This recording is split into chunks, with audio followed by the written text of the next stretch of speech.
Welcome to this episode of Rewind, a closer look, and strap in because we're diving deep into two high-flying parkour punching action flicks. First up, the French cult classic District 13, followed by its sequel District 13 Ultimatum. What starts as a gritty, fast-paced blast of French kinetic mayhem gradually morphs into a Hollywoodized version with more slow-mo and less soul. Welcome to the concrete jungle of Paris, where walls divide the city and parkour breaks all the rules. District 13, aka Banlieue 13, is a wild French action ride packed with corrupt politicians, DIY justice, and two of the most physically unstoppable heroes you'll ever see. Both District 13 films were produced and co-written by Besson, the French action maestro behind hits like Léon, The Professional, La Femme Nikita, The Fifth Element, and Taken. Besson's style is all about slick visuals, larger-than-life action, and characters who can fight their way out of anything, usually without waiting for backup. He's basically France's answer to Michael Bay. And don't worry, we're not wasting time on the American remake Brick Mansions. I still haven't emotionally recovered from watching Paul Walker try to do parkour in jeans. But first, let's rewind back to where it all began. It's Paris, 2010. Crime is so bad that the government just gave up and built a wall around the worst district. D13 is ruled by gangs, drugs, and one big bad named Taha. Law and order? Nah, we're going full dystopia. We meet Leito, played by David Belle, who isn't just the star of District 13, he's the reason it exists. Belle is the founder of Parkour, a discipline he developed from military obstacle training and his father's teachings. What started as a practical method of movement became a global phenomenon thanks to Belle's gravity-defying stunts and fluid athleticism. Before District 13, he was already gaining attention through viral parkour videos and short films. Luc Besson saw that raw energy and built an entire movie around it. Belle doesn't use stunt doubles. What you see on screen is exactly what he's capable of in real life. His performance isn't just acting, it's a showcase of movement as storytelling. Belle moves through the city like gravity is a suggestion, and his mission is personal: stop Taha's drug trade and protect his sister Lola. He's already stolen Taha's drug stash and flushed it down the drain, so yeah, things are going well. Taha doesn't take that lightly and sends K2 to kidnap Lola to send a message, in broad daylight, from her cashier job, like it's nothing. Leito responds the only way he knows how, by diving through a skylight and fighting his way through 300 goons with the sheer power of momentum and gravity. They escape, try to citizens arrest Taha, and walk straight into one of the film's central themes: everyone in power is corrupt. The cops let Taha walk and throw Leito in prison. Leito kills the cop that let it happen. That's how fast this movie escalates, from petty drugs to cop murder in under 20 minutes. 6 months later, we meet our second hero. Damien, played by Cyril Raffaelli. The guy is a legit martial artist, stuntman, and former French national wushu champion. He's worked on everything from the transporter to Kiss of the Dragon, usually flipping through the air or kicking people through walls. If you need someone to dive through a moving car window while spin-kicking two guys at once, Cyril's your man. Damien's intro? In disguise and undercover. A mob boss takedown, a bunch of shattered bones, and a casino shootout where he backflips his way to justice. This guy doesn't ask questions, he kicks them. Then we get to the real plot. Taha and his right-hand psycho, K2, hijack an armored government truck carrying a bomb. Yep. A ticking explosive device now sits in the middle of District 13, and when the case was opened, it triggered a 24-hour countdown. Whoops. The government's plan. Send Damien in undercover to defuse the bomb, but he needs a guide, so they spring Leito out of prison and pair them up for a classic odd couple buddy cop partnership, but with more wall runs. The duo crash cars, climb buildings, and fight their way back into Taha's hideout to get to the bomb. But here's the twist. It's strapped to Lola, who's still alive and now literally wearing the bomb. That's a level of personal stakes the Fast and Furious crew could never pull off. Taha's trying to ransom the government, But surprise, the government doesn't negotiate with terrorists or care about D13. In fact, the bomb was never meant to be defused. It was a setup from the start. The elites want to wipe out the district, erase the poor, and build shiny condos over the ashes. Now Leito and Damien must decide, run or expose the truth. But they don't exactly see eye to eye. Leito doesn't trust the government for a second and believes entering the disarm code will trigger the bomb, wiping out District 13 like the corrupt officials always intended. Damien's still clinging to the mission, and the system he works for insists the code will shut it down. So naturally, they fight, bomb ticking, fists flying, both trying to do the right thing from opposite ends of trust. In the end, they don't enter the code, and the bomb doesn't explode. Just like Leto said, game, set, and corrupt government match. One bomb, two angry Frenchmen. Cornered, the corrupt official caves and admits the plot. Banlieue 13 is uncontrollable. It costs a fortune to the state. The taxpayers are worried, frightened, and fed up with paying for such scum. So we clean it out with a bomb? Yes, it's not very democratic, but it solves all the problems. The district is saved, schools open, walls come down, sister safe, mission accomplished.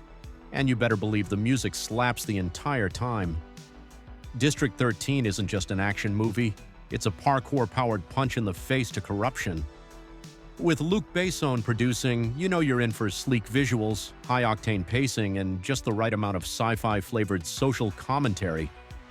David Belle brings authenticity and grace to every jump, and Cyril Raffaelli proves he's a legit action star with stunt work that puts Hollywood to shame.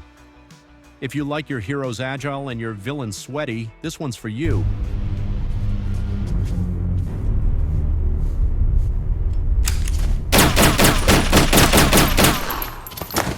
Didn't I tell you that Pedro guy was pretty fucking weird?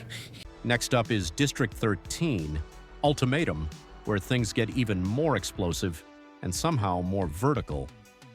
It's been 3 years since the end of the first movie. We're back in Paris, and surprise, the government didn't keep their promise.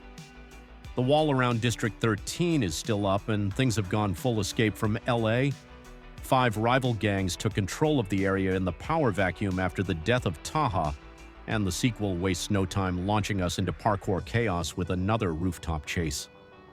Leito, still played by the gravity-defying David Belle, kicks off the film by blowing holes in the district wall. Not subtlety, just bricks flying. Meanwhile, Damien's Cyril Raffaelli is back too, deep undercover as a mobster's female assistant. His reintroduction is somehow even more ridiculous than the first.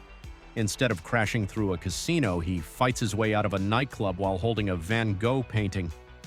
Yes, really, he's doing spin kicks with a priceless artifact like it's a folding chair.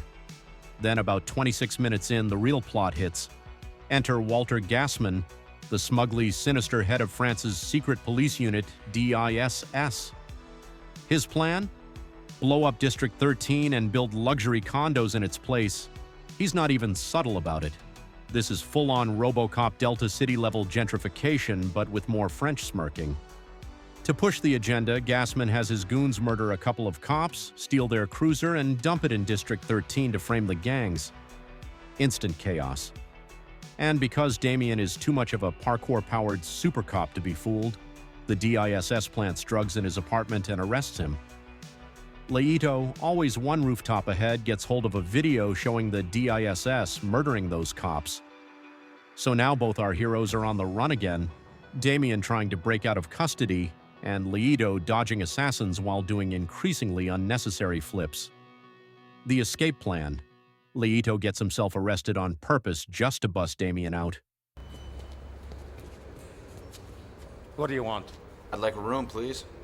Their prison escape is a ballet of punches, jumps, and one hallway fight that basically turns Damien into a French Jason Statham.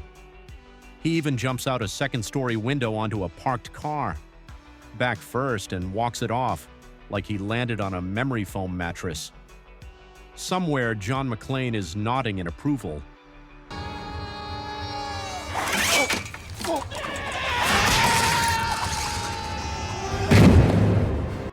Meanwhile, tensions between the gangs and police are at a boiling point.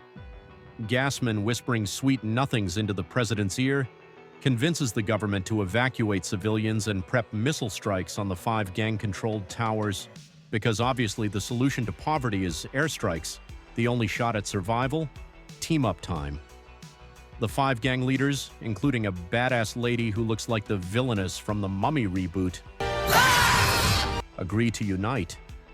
Their plan: storm the government's control center and stop the launch manually. Oh, and they want to do it without guns. Not a great plan. Just good vibes and a lot of punching. What could go wrong? Thankfully, the president is still hesitating with his finger on the button, giving our crew just enough time to break in, throw hands, and drop the evidence bomb. They play the video of the DISS executing the cops, and the truth hits harder than Leo's flying knees. Gassman, clearly failing villain school, panics and holds the president hostage, which lasts all of 30 seconds. Each gang leader gets one glorious punch-in, like a final boss beatdown from Streets of Rage.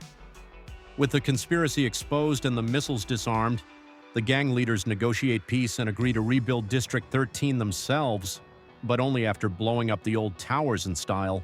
District 13. Ultimatum cranks up the budget, slightly expands the conspiracy, and doubles down on the stunts, but it also reuses most of the same story beats from the first film. It's still a fun ride, just with more explosions and less of the scrappy charm that made the original feel so fresh. As far as action sequels go, it's solid. Not groundbreaking, but worth the watch if you want more gravity-defying parkour and righteous French fury.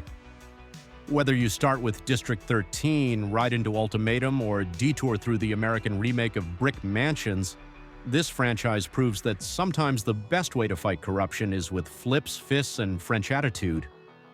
David Belle and Cyril Raffaelli brought the heat, the bruises, and the style, and Luc Besson made sure it all looked cooler than it had any right to.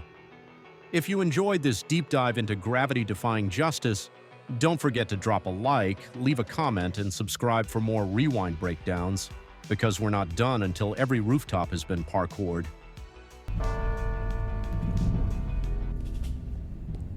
Wait here. He's mine.